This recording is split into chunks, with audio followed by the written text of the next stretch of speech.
Kahit papaano naman po yung mga gulay-gulay naman po nakukuha lang na po dyan, hindi mo naman po binibili. Sa dami po na naranasan ko pong pagsubo, parang kung sa yung po, minsan pag may dumadating na emergency po na ganyan na, kunyari may sakit, tapos kailangan po ng wala po kung maibigay, yun po talagang hindi ko na nanay ko na Renalyn, baka mayroon ka ditong minsan wala po kasi minsan sapat nga po yung kinikita ng asawa.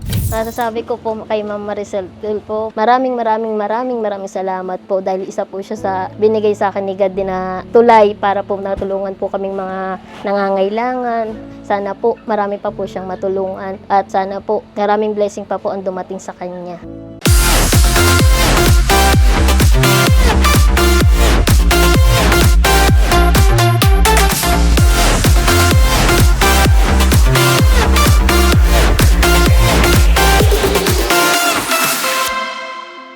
So nakarating din po ang ating team sa Daet Camarines Norte para sa ating Hako Challenge Sari-Sari Store at tignan po natin ang kwento ni Madam Renalyn.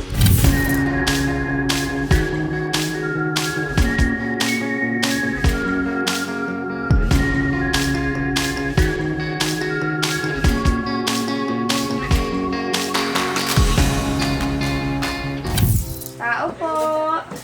Ma'am Renalyn! Ako po nga pala si Renalyn Flores, 26 years old po. May anak po. Opo, isa po. Ilang taon po yung anak? 9 years old na po. Nag-aaral po. Opo. So, anong trabaho niyo po? Housewife lang po. Semester po. Nag-ano po siya, nagtatricycle. Pagka coding po, minsan na sideline po siya sa construction. Labored po siya.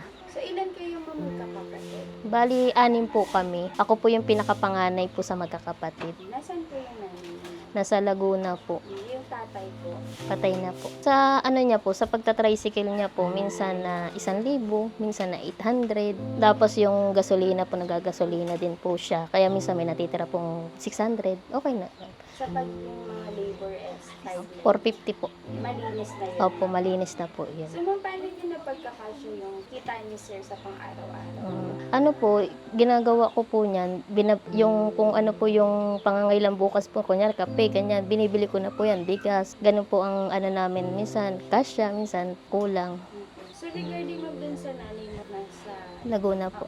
tumutulong ka din doon? Opo, pag may sobra po sa pera po, nabigay po ako kahit 200, 300. So, kamusta naman, ma'am, yung buhay dito sa Bagasbaslan? Okay naman po, ma'am. Kasi kahit papano naman po yung mga gulay-gulay naman po nakukuha lang na po dyan. Hindi mo naman po binibili. Pag wala kaming ulam, ako lang po kami malunggay dyan.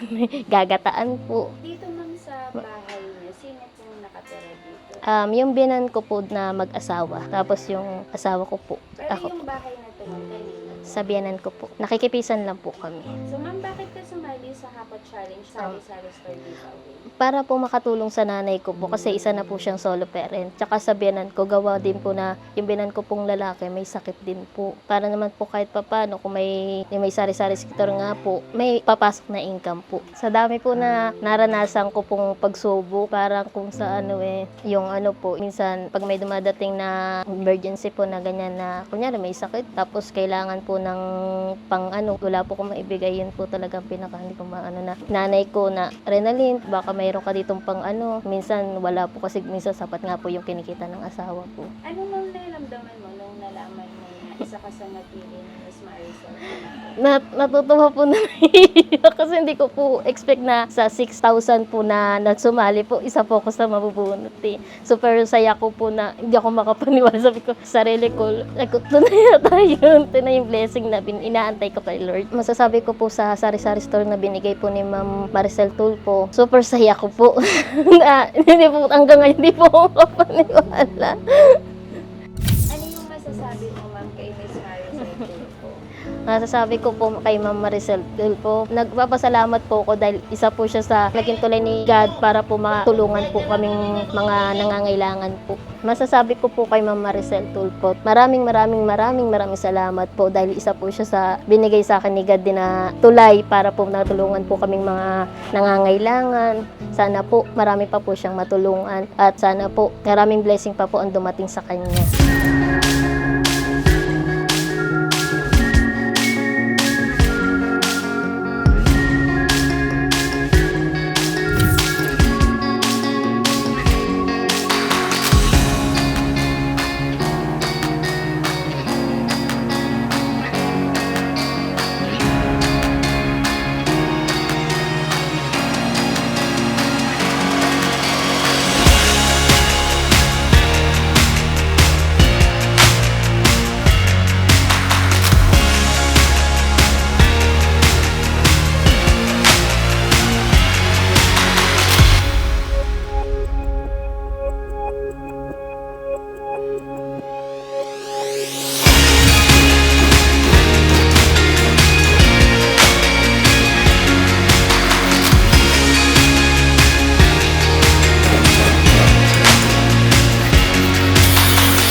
sari-sari store mo, anong masasabi mo? Masaya po kasi unti-unti na po yung nabubuo yung pangarap ko po na magka-sari-sari store na hinanok ko po kay Ma'am Maricel Tulfo. Ang masasabi ko lang po, iingatan ko po yan at palalaguin ko po.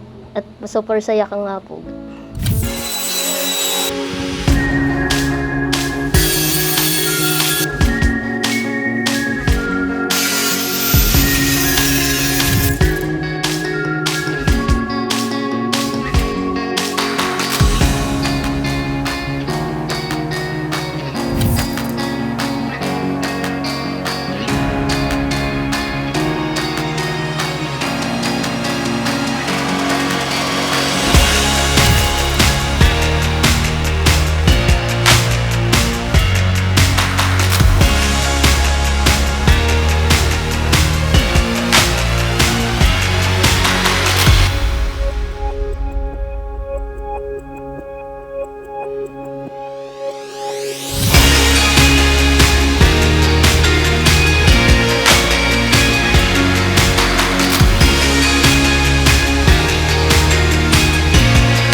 Hello po Ma'am Maricel, maraming salamat po sa binigay niyo pong sari-sari store. Papasalamat po ako unang-una kay Lord, pangalawa po kay Ma'am Maricel, pangatlo po sa mga staff po ni Ma'am Maricel dahil babait po. At saka papangako ko din po na ipapalaguin ko po ito. At sa mama ko po na nasa Laguna, Ma, natutulungan na po kita kahit paano po makakabigay-bigay na po ako sa inyo.